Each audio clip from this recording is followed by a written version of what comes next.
नमस्कार बंधुरा good morning सबाइके तोमरा सबाई केमन आछो आशा करी भालो आछो। आमिओ खूब भालो आछि। आमादेर रान्नाघर चैनेले तोमादेर सबाइके जानाई स्वागत। तो आजके देखो आमि तोमादेर साथे दुटो रेसिपि निये चले एसेछि शेयर करब बोले। तो आजके फार्स्टेई आछे माछेर माथा दिये पालং शाकेर पुঁই শাকের ঘন্ট আর আছে দই কাতলা। तो এই দুটো রেসিপি আজ আমি তোমাদের সাথে শেয়ার করব। ভিডিওটা অবশ্যই একটু স্কিপ না করে প্রথম থেকে শেষ পর্যন্ত দেখতে থাকো, আশা করি ভালো লাগবে। তো চলো বন্ধুরা সোজাসুজি রান্নার কাছে চলে যাই। তো দেখো আমি উনানটা জেলে কড়াইটা গরম করতে দিয়েছি। এবার এর মধ্যে আমি দিয়ে দিলাম সাদা তেল। তো ফার্স্টেই আমি মাছগুলো এক এক করে ভেজে নেব। দই কাতলার জন্য যে কাতলা মাছগুলো নিয়েছিলাম তো সেগুলোই আমি ভেজে নেব। আমি এখানে 3 পিস মাছ নিয়েছি।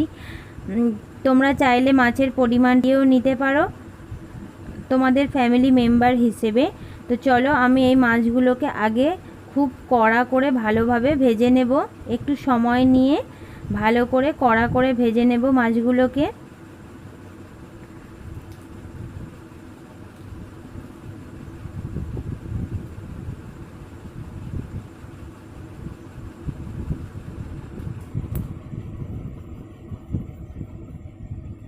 तो देखो মাছগুলো ভাজা আমার হয়ে গিয়েছে। 2 পিঠ আমি ভালো করে লাল লাল করে ভেজে নিয়েছি। তো এবার এই মাছগুলোকে আমি তুলে নেব। তো এবার ওই একই তেলের মধ্যে এবারে মাছের মাথাটা আমি ভেজে নেব, যেটা দিয়ে আমি কিন্তু পুঁই শাকের ঘন্টটা রান্না করব। তো এবার এই মাছের মাথাটাকে আমি তেলের মধ্যে খুব ভালোভাবে ভেজে নেব। এটাকে কিন্তু অনেক সময় একটু সময় নিয়ে একটু কড়া করে ভালো করে ভাজতে হবে, যেহেতু আমি এটা তরকারির মধ্যে দেব, না হলে কিন্তু একটা আঁশটে গন্ধ থেকে যাবে। আর আমি দেখো খুন্তি দিয়ে একটু ভেঙে ভেঙে নিচ্ছি যাতে খুব ভালোভাবে ভাজা যায়। তো দেখো এটাও আমার ভাজা হয়ে গিয়েছে, চলো এটাকেও তুলে নিই। তো এবার এই একই তেলের মধ্যে দিয়ে দিলাম একটা শুকনো লঙ্কা আর অল্প একটুখানি 5 ফোড়ন। তো ফোড়নটা একটু ভাজা ভাজা হয়ে যাওয়ার পরে দেখো আমি কিছু সবজি কেটে নিয়েছি, যেমন এখানে আছে কুমড়ো, বেগুন, আলু আর কচু। সব রকম সবজি আমি অল্প অল্প করে দিয়ে নিয়েছি। এবারে এই সব সবজি একসাথে আমি খুব ভালো করে ভেজে নেব। আমি কিন্তু আলাদা করে কোনো তেল দিইনি, তোমরা দেখলে মাছের মুড়োটা যে তেলে ভাজলাম আমি কিন্তু ওই একই তেলেই রান্না করেছি। তো এবার দেখো এর মধ্যে আমি কিছু গুঁড়ো মশলা দিয়ে নিচ্ছি। ফার্স্টেই হলুদ গুঁড়ো আর দিয়ে দিচ্ছি নুন। তো এবার এটাকে নুন আর হলুদ দিয়ে ভালোভাবে ভেজে নেব। তো দেখো আমার সবজিগুলো খুব ভালো করে ভাজা হয়ে গিয়েছে। তো এবার এর মধ্যে আমি পুঁই শাকটা দিয়ে দেব। তোমরা লক্ষ্য করে দেখো এখানে কিন্তু আমি লাল রঙের পুঁই শাক নিয়েছি।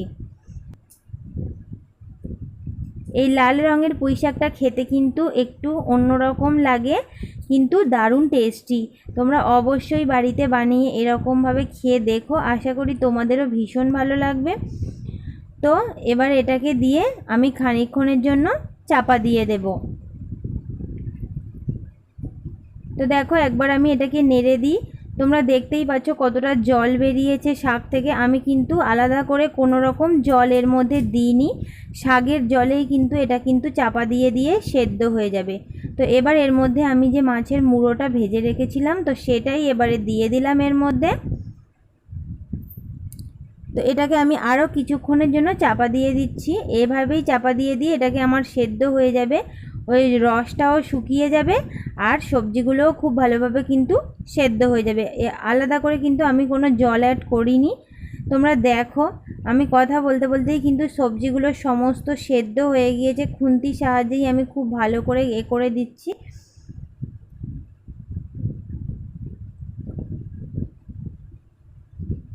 তো এবার এর মধ্যে আমি দিয়ে দিচ্ছি অল্প একটুখানি চিনি আর দিয়ে দিচ্ছি সবার শেষে সর্ষে আর পোস্ত বাটা।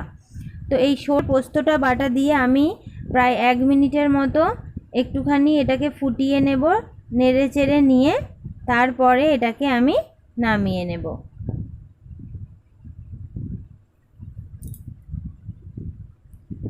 আমি কিছু সবজি কিন্তু তোমরা লক্ষ্য করে দেখো, আমি নাড়ার সাথে সাথে কিছু সবজি ঘেঁটে ঘেঁটে দিচ্ছি, যাতে পুঁই শাকের ঘন্টটা কিন্তু একটু কাদা কাদা হয়, তবেই কিন্তু ওটা খেতে ভালো লাগবে।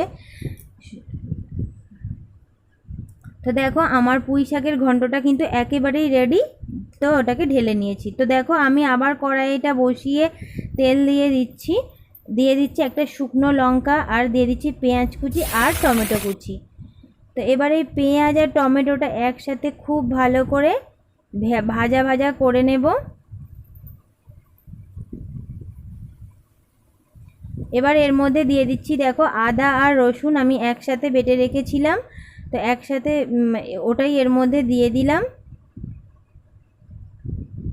এবার আদা রসুনটা ভালোভাবে ভেজে নেব পেঁয়াজের সাথে।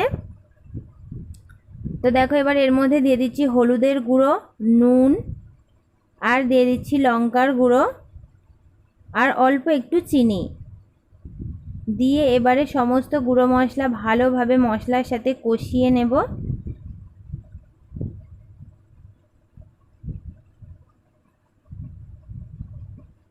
আমি আরও একটুখানি তেল দিয়ে নিলাম, যাতে মশলাটা তলায় ধরে না যায় সেই জন্য।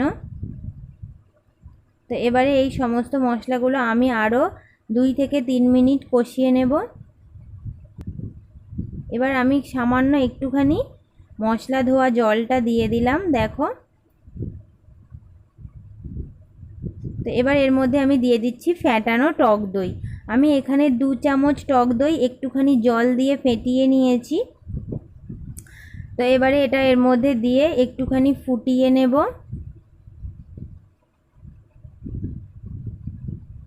তো দেখো বন্ধুরা, মশলাটা কষাতে কষাতেই দারুণ একটা কালার কিন্তু চলে এসেছে। তো এর মধ্যে আমি অল্প একটুখানি জল দিলাম, বেশি জল দেওয়ার দরকার নেই। এই দই কাতলাটা তোমরা অবশ্যই বাড়িতে বানিয়ে দেখো, আশা করি তোমার ভীষণ ভালো লাগবে। তো এবারে এর মধ্যে আমি মাছগুলো দিয়ে দেব, মাছগুলো দিয়ে একটুখানি ফুটিয়ে নেব। তো তোমরা অবশ্যই বাড়িতে এটা বানিও। আমি ভয়েস ওভারটা পরে দিচ্ছি। দই কাতলাটা কিন্তু দারুণ টেস্টি হয়েছিল, তোমাদেরকে কি বলবো, সবাই কিন্তু বাড়ির খেয়ে দারুণ হয়েছে বলেছে। তোমরাও অবশ্যই এইভাবে একবার দই কাতলা বানিয়ে দেখো, অবশ্যই তোমাদেরও ভালো লাগবে। তো দেখো সবার শেষে ওপর থেকে একটুখানি সরষে আর পোস্ত বাটা দিয়ে দিলাম, দিয়ে সরষে আর পোস্তটা দিয়ে আমি আরও 1 মিনিটের জন্য এটাকে ফুটিয়ে নেব। ফুটিয়ে